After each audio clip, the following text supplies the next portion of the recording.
Metcal B2 for the Nokas robbery. Biggest money heist in Norwegian history. ሓደ ካብቶም ኣብ ታሪኽ ኖርዌይ ዝዓበየ ስርቂ ተባሂሉ ዝፍለጥ ስርሒት ዝተሳተፈ ብሓሙስ ጽግቦ ድማ ብጥይት ተቐቲሉ ዝተረኸበ መንእሰይ መን እዩ? መን ቀቲልዎ? ስለምንታይ? ጸሊም ስለ ዝኾነ? ዳግማይ ስለ ዘስግኦም? ዝሓዞ ምስጢር ስለ ዝነበሮ? እዚ መንእሰይ ካብ ቤት ማእሰርቲ ምውፁእ ሓደጋ ዝኾኖም ሰባት ስለ ዘለዉ እቶም ሕቶታት ብዙሓት እዮም። ኣብታ ሃገር ብቕትለት ካብ ዝሞቱ ሰባት ብፍሉይ ሞት እዚ መንእሰይ ኣዛራቢ ዝኾነሉ ምኽንያት እንታይ እዩ? ኣብ ወርሒ ሚያዝያ 2004 ዕለት 5 ዝተኻየደ ብስርሒት ኖካስ ዝፍለጥ ስርቂ ብዘደነቕ መንገዲ 57.4 ሚልዮን ክሮነር ሰሪቑ ካብ ዝተፈርዱ 15 ሰባት ማእከል ዝኾነ መንእሰይ ድሕሪ 20 ዓመት ናይ ማእሰርቲ መቕጻዕቲ ቅድሚ 10 ዋርሕ ንቡር ህይወት እኳ ክመርሕ እንተጀመረ ብሓሙስ ፀግቦ 17 ሚያዝያ 2025 ፖሊስ ብጽቡቕ ውጥንን ብዕላማን ምንባሩ ዝገለጹ ስርሒት ተቐቲሉ ከም ዝተረኸበ ገሊጹ። እዚ ከቢድን ኣሬመናውን ጉዳዩ ክትብል ፖሊስ ግሬት ሊን ሜትሊድ ኣብ ጽባሕቲ ቅትለት ኣብ ዝሃበቶ ጋዜጣዊ መግለጺ ንጋዜጠኛታት ገሊጻ። ፖሊስ ቅጽበታዊ ጥርጡር ከም ዘየለኳ እንተሓበሩ ምስ ኣቐዲሙ ዝተፈጸመ ገበናት ዝተኣሳሰር ምዃኑን ናይ ኣጋጣሚ ቅትለት ከም ዘይነበረ እዮም ዝሓስቡ። ስርሒት ኖካስ ክሳብ ሕጂ ኣብ ኖርዌይ ዝተፈጸመ ዝዓበየ ስርቂ ምዃኑ እዩ ዝግለጽ። ስለምንታይ? ብ5 ሚያዝያ 2004 ሰዓት 8 ቅድሚ ቀትሪ ኣብ ስታንቫንገር ኖርዌይ ዝርከብ መኽዘን ገንዘብ ኖካስ ብከቢድ ዝዓጠቑ ሰባት ተሰሪቑ። ኣብ ኖርዌይ ድማ እቲ ዝዓበየ ስርቂ እዩ ነይሩ። ፖሊስ ኣብተን ዝሰዓባ መዓልታት ስርቂ ክካየድ ትጽቢት ከም ዝነበሮ ስላያዊ ሓበሬታ እኳ እንተነበሮም ኣብ ኖርዌይ ብሰንኪ ዝነበረ ሃገራዊ በዓል ፋሲካ ትሕት ቁጽሪ ሰራሕተኛታት ነይሩ። ኣብቲ እዋንቲ ኣብ ሰዓታት ንግሆ መኽዘን ገንዘብ ኖካስ ዕላማ ክኸውን ዝኽእል ምዃኑ ዘጠንቅቕ ቡለቲን ተዘርጊሑ ምንባሩ እውን እዩ ዝዝከር። እቶም ዕጡቓት ነቶም ፖሊስ ናይቲ መኽዘን ንምዕጋዝ ዝተፈላለየ መሳርሒታት ዝዓጠቑ ኮይኖም መብዛሕትኡ መሳርሒኦም ካብ ወተሃደራዊ ማዓስከር ማድላ ዝመጸ ወተሃደራ ኣጽዋር እዩ ነይሩ። እቶም ዕጡቓት ኣብ መኽዘን ኖካስ መጥቃዕቲ እናተፈጸመ እንከሎ ግብረ መልሲ ፖሊስ ንምድንጓይ ሰፊሕ ኣገባብ ምውሳዶም እዩ ዝግለጽ።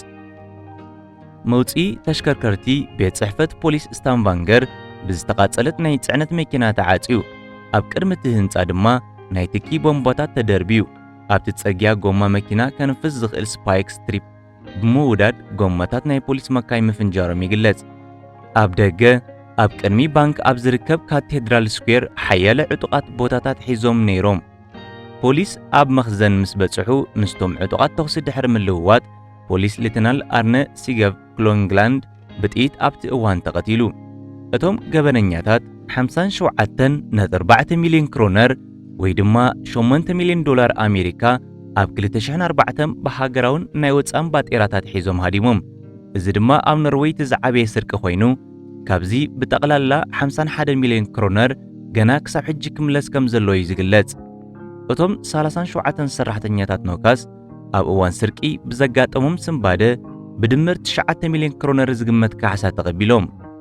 እዚ ዛንታ እዚ መሰረት ናይታ ብሓደ ጥቅምቲ 2010 ንፈለማ እዋን ዝተረኣየት ኖካስ እትብል ፊልም ምዃኑ እዩ ዝግለጽ። እዚ ኣብ ኤርትራ ተወሊዱ ምስ ወለዱ ካብ ኤርትራ ኣብ ኦስሎ ዝዓበየ መንእሰይ መትከል ቢተው ይበሃል። ኣብ ዕድመ ንእስነቱ ንመጀመርታ ግዜ ብከቢድ ስርቅን ብዕንወት ንብረት ተፈሪዱ ምንባሩ እዩ ዝግለጽ። ኣብ ታሕሳስ 1998 ንፈለማ እዋን ዕጥቃዊ ናይ ስርቂ ስርሒት ኣካይዱ። ድሕሪኡ ነዊሕ ከይጸንሐ ድማ ኣብ ካልእ ኣብ ኦስሎ ኣብ ዝርከብ ማጆርስቱን ኣብ ዝርከብ መተሓላለፊ ገንዘብ ኣብ ዝተፈጸመ ስርቂ ተሳቲፉ። መትከል በቲ ዳሕረዋይ ስርቂ ኣብ ዝተኣሰረሉ እዋን ምስ ዳዊት ቶስካ ናብ ሓደ ኣፓርታማ ተወሲዱ ፖሊስ ምስቲ ስርቂ ዝተኣሳሰር መርትዖ ናይ መትከል ዲኤንኤ ዘለዎ ናይ ፊንላንዳዊ ቆቢዕ ዘጠቓለለ ረኺቡ። መትከል ኣብ ወርሒ ጥሪ 2000 ዓመተ ምህረት ኣብ ኦስሎ ኣብ ዝርከብ ሎረን ኣብ ዝርከብ ማእከል ናይቲ ባንክ ኣብ ዝተኻየደ ፍሽል ፈተነ ስርሒት ተሓባባሪ ብምዃኑ ምስ ሪድቫን ሓሊሚድ ድማ ተፈሪዱ። መትከል ኣብቲ ኣብ ስታንቫንገር ዝርከብ ማእከል ናይ ገንዘብ ዝኾነ ኖካስ ዝተኻየደ ስርሒት ብ5 ሚያዝያ 2004 ተሳቲፉ ምንባሩ ይዝከር። እዚ ስርቂ እቶም ሰረቕቲ 57.4 ሚልዮን ክሮነር ሒዞም ክጠፍኡ ከለዉ ሓደ ፖሊስ ድማ ብጥይት ተቐቲሉ።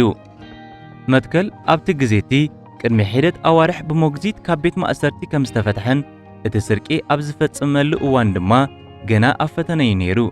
ንሱ ኣብ መጀመርታ ገበነኛ ከም ዘይኮነ ተኣሚኑ ነይሩ። ቅድሚ ሓደ ሰሙን ቅድሚ ስርሒት ኖካስ ካብቲ ናይ ስርቂ መደባት ከም ዘይተሳተፈ እኳ እንተገለጸ ብናይ ፎረንሲክ መርትዖታት ግን ምስቲ ገበን ዝተፈጸመሉ ቦታ ምትእስሳር ከም ዘለዎ ኮይኑ ተረኺቡ። መትከል ኣብ 2005 ኣብ ቤት ፍርዲ ግዝኣት ስታንቫንገር ክሳብ ብሞት ከፍርዶ ዝኽእል ብኸቢድ ስርቂ ን16 ዓመት ማእሰርቲ ብውሕዱ ድማ ን10 ዓመት ክእሰር ዝኽእለሉ ፍርዲ ተፈሪድዎ። ድሒሩ ቤት ፍርዲ ይግባይ ጉላቲንግ ነቲ ገበነኛ ምዃኑ ምእማንን ነቲ ናይ ማእሰርቲ ፍርድን ኣጽዲቕዎ። እቶም ኣብ ስርቂ ኖካስ ዝተሳተፉ 13 ሰባት ብ10 መጋቢት 2006 ተፈሪዶም ብድምር ን181 ዓመታት ማእሰርቲ ተፈሪዶም።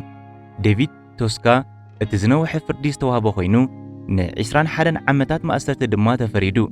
ቤት ፍርዲ ካብቶም 13 ደቂ ተባዕትዮ ን12 ሰባት ዝሃቦ ፍርዲ ብ19 ጥሪ 2007 ብይግባይ ኣረጋጊጹ።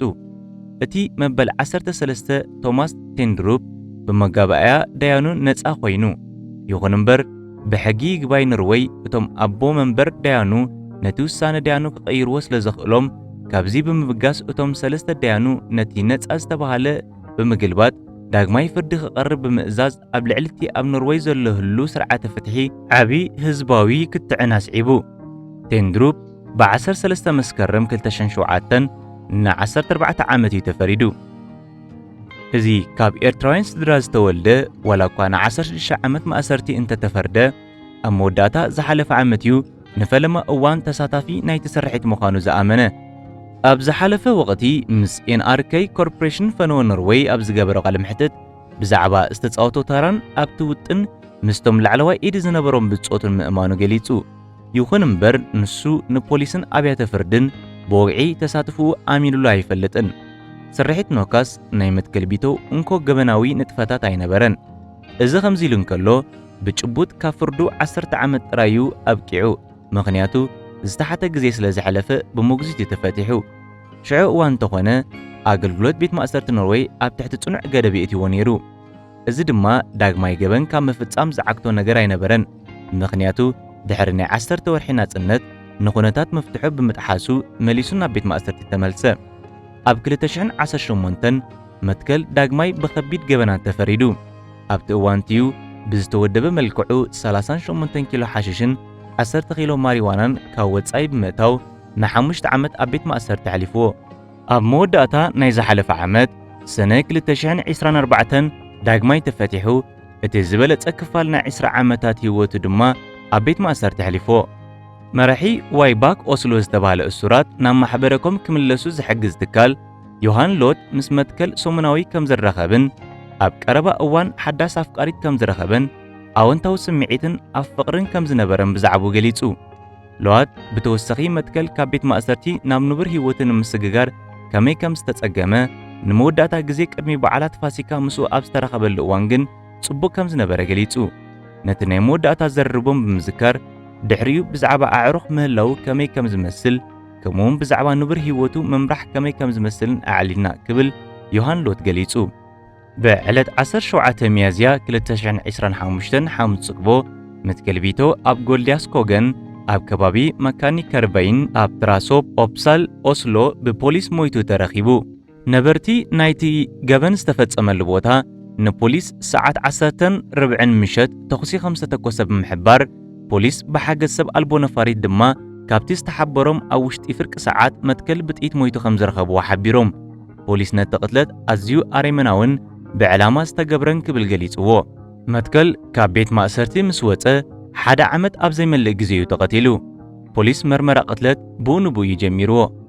መትከል ቅድሚ እታ ዝሞተላ ዕለት ረቡዕ ምሸት ኣብ ኦስሎ ኤስ ኣብ ዝተኻየደ ጸወታ ሻምፒየንስ ሊግ ሪያል ማድሪድን ኣርሰናል ምስ ኣርዕኽቱ ከም ዝተዓዘበ እቲ ንመትከልን ንነዊሕ እዋን ከም ዝከላኸለሉ ዝፍለጥ ዲትሪክሰን ንናይ ኖርዌይ ናይ ኦንላይን ጋዜጣ ብዝሃቦ ሓበሬታ ገሊጹ።